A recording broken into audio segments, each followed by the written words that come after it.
And there's a couple people in the comment section, I can't follow you anymore, man. Kick rocks, dude.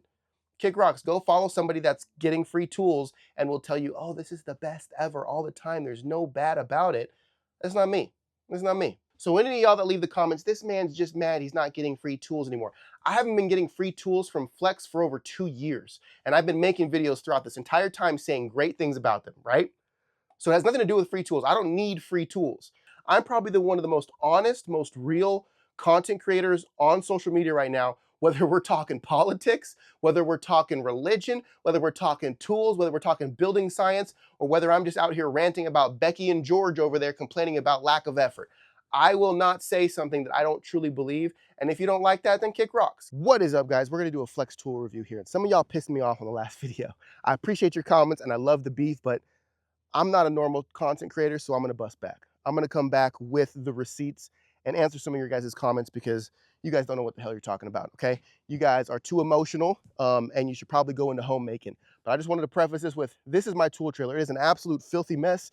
We are building an over 5,000 square foot build. I just want to showcase that I am not someone that is building or torture testing tools in a garage as a weekend warrior. These tools are put to the test on real job sites using real materials, real, just everything. It is not a, oh, this drill is a 16th faster than the competitor. No, I actually put these tools to the test. And my filthy trailer, we got the nail gun that didn't get put back. We got the blower, we got the saws, we got even the sander was out the other day, right? I'm using these tools. They're currently pretty filthy. It is what it is. We got the inline saw, the drill, we got the sawzall, we got the jigsaw. These tools get used, they get thrown around a little bit, not on purpose, but we had a bunch of equipment out here last time, and I just haven't had a chance to put the tools away. Sometimes when you got a bunch of moving parts, putting tools away ends up being the least of your priorities. So I'm going to clean this tool trailer up, and we're going to dive into this review and answer some of your guys' ridiculous comments. All right, guys, so as you can see behind me, I have a ton of Flex tools, okay? And I made a video a little while ago that said, I don't think Flex is headed in the right direction. I'm skeptical. I don't know in what direction they're heading, but I'm a little bit skeptical. And I want to explain this in layman's term for the simpletons out there that need to hear it verbatim, okay? I am a content creator and a builder and an influencer, even though that word just gives me the freaking heebie-jeebies. And I expect the highest quality out of the tools and things that I utilize. For example, I rock Diamondback tool belts. I don't think Diamondback tool belts is the best tool belt brand because they have a really good tool belt system. They do, but what makes them the best tool belt brand is they have their finger on the pulse of the builder. If the builder needs pouches in different areas, if the builder is having complications, they're reaching out to influencers, but also just random people who have no following saying, hey, what do you like about the belts? What's not working for you? So the next time we drop something, we can fix 1 or 2 or 5 things, right? Same thing with pass load. I'm not partnered with pass load. I don't work with pass load, but pass load is the same thing. They are on the job site with people you've never heard of or never seen online saying, hey, what did you like about the gun? What do we need to do better? How do we need to configure this to be better? As a matter of fact, this is the new pass load gun. Again, not sponsored. It's the X Pro. And the #1 piece of feedback that they got is it shoots too slow. Guess what pass load did? They fixed that. They made it better. They listened to the contractor, right? I use Stabila. I have this $2,500 layout station from Stabila. I'm not partnered with Stabila, but I talk about Stabila and I love Stabila, and I buy Stabila's tools because you know what? Stabila goes out to the job site. They get their finger on the pulse of the contractor saying, we have these lasers, these levels. What do you like about them? What do you wish that they had? And then the next thing they roll out, they solve the problems of the contractor. Those are the companies I talk about. I'm not saying that companies that don't do that aren't good. I'm just saying that I have a higher standard of what I want to see out of these companies, especially with the influx of tools and all of these brands. I think what makes a tool brand something worth talking about is if that tool brand is willing to get off their high horse and say, instead of trying to go after strictly making the biggest dollar amount possible, let's make sure we solve the problems for the builders so that they're willing to pay our price, and we are also willing to give them the savings in the efficiency of tool, the durability of the tool, and so on and so forth. That is what keys me into a brand. I am enjoying my Tough Built Stack Tech. I love these things. I have not made videos about them for one reason. I cannot get a hold of their company to give me some information about this. I wanted to know if they had X, Y, and Z coming, if they were going to do this, or if they have these things to offer. I couldn't find it on their website. And that to me doesn't make me want to talk about Stack Tech or Stack Build or Tough Built Stack Tech. It's complicated to say, but I do love these systems and I think they're great, but I'm going to put it on pause before I make videos championing them until I figure out if they really have their finger on the pulse of the builder. That is my content. I don't care what you do. I don't care what it is that you have going on. That is my content. So when you come to my channel, whether it's TikTok, YouTube, Instagram, whatever it is, you know, hey, John's going to keep it real. He's not going to be like, oh, guys, guess what? I got a free water bottle from you know, purified drinking water. This is the best water I've ever had. No, that's not what I do. So any of y'all that leave the comments, this man's just mad he's not getting free tools anymore. I haven't been getting free tools from Flex for over 2 years. And I've been making videos throughout this entire time saying great things about them, right? So it has nothing to do with free tools. I don't need free tools. I didn't get this trailer for free. I didn't get all this stuff in here for free. I had to buy most of this. There's a few things in here. Even I bought this saw, got this one for free. I bought the jigsaw. I bought the fan. I got the light for free. I had to buy the ego stuff that I have. Like I can't stand when people are like, oh, he just wants free tools.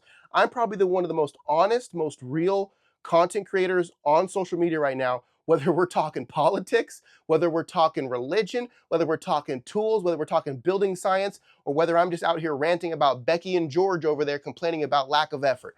I will not say something that I don't truly believe. And if you don't like that, then kick rocks, kick rocks. Now, one thing I'll say, getting back to the Flex, is at the beginning of the video that you guys were upset about, I didn't bash any of the Flex tools. I've been very upfront. Even one of the second or third videos I made about Flex, I talked about the reciprocating saw, the larger one, and how I didn't really like the eject on it. I didn't like how it was made, and I thought it could be built better. I'm not here to tell you that it's the best saw ever. I didn't like the reciprocating saw. Their mini reciprocating saw, I freaking love this thing. This is a freaking beast. I use this, I was gonna say 90, I use that 100% of the time. Like every time I use the reciprocating saw, it's this one. I use all of these tools. I said that the rear handle saw is one of my favorite rear handle saws out of any brand, right? I love their nail gun. I love all these things. They have little things that I think they could make better at, but I didn't knock the tools whatsoever, right? I didn't at all. What I said is I don't like the direction and the brand, which way the brand's going. Go to their Instagram right now. Go to their Instagram right now. Look at what they're posting on their Instagram. Look at what they're interested in. They have, and I'm not mad at it, but they are trying to look cool and badass, which I love. I love that. But when a company that is based off of builders like us investing thousands and thousands of dollars in it, I think looking cool is great, but I also think making sure you solve our problems and listen to what our requests are is also equally as important, if not more important, right? So when I saw the brand go from, hey, let's figure out what these builders need, they asked us, they asked other people, they asked you guys, hey, do you want nail guns? Do you want staple guns? Do you want brad nailers? Do you want inline saws? Do you want jigsaws? They asked the people who use their tools, and they started building the brand around the contractor, right? And now they're starting to build the brand around what looks cool, like what's badass, right? Which is cool, but for me personally and what I represent, that is not what I want to see out of a brand. Now, this could be just a temporary phase of them doing some more branding and trying to make the brand seem cool. That's fine. Maybe they'll get back to putting their finger on the pulse of the builder soon. I just wanted to be clear to you guys because I have been a huge proponent, one of the biggest proponents for Flex on social media.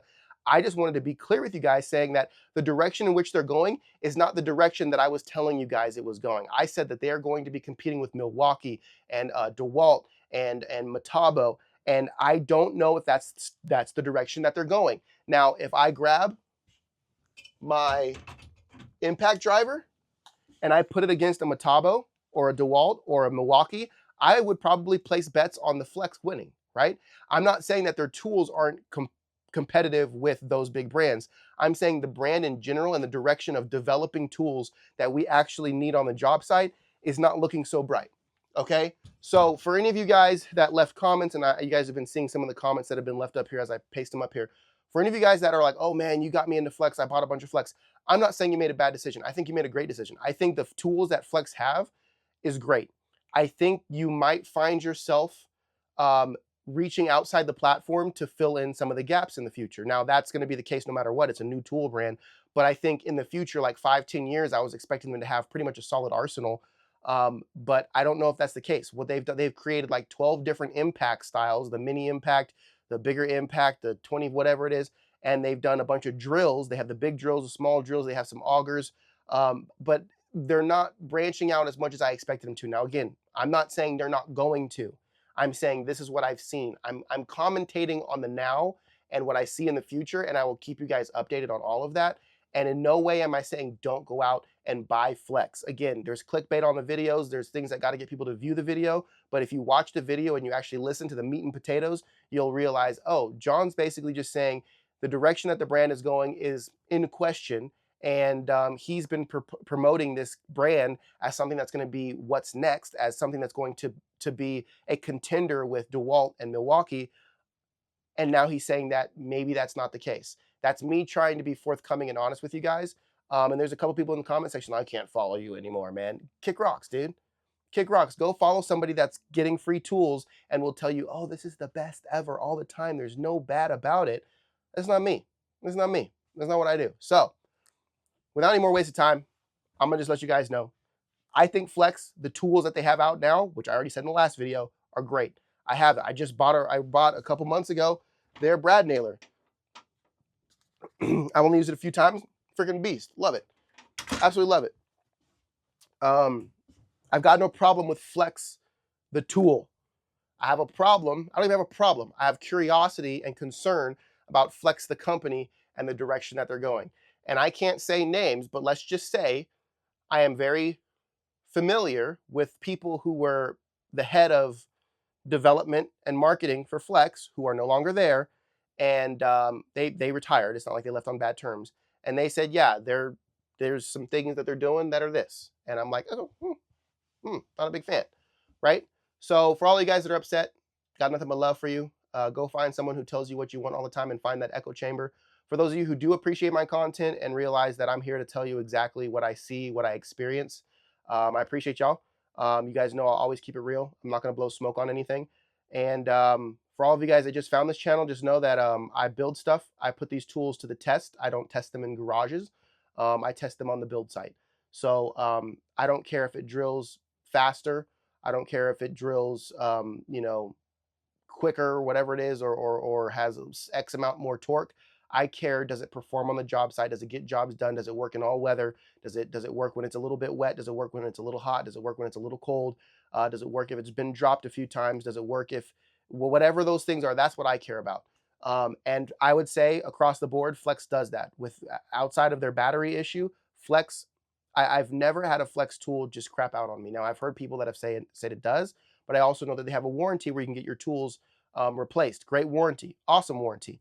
And all those things are good. They're all good. That's why I tell people Flex is a great platform to buy into.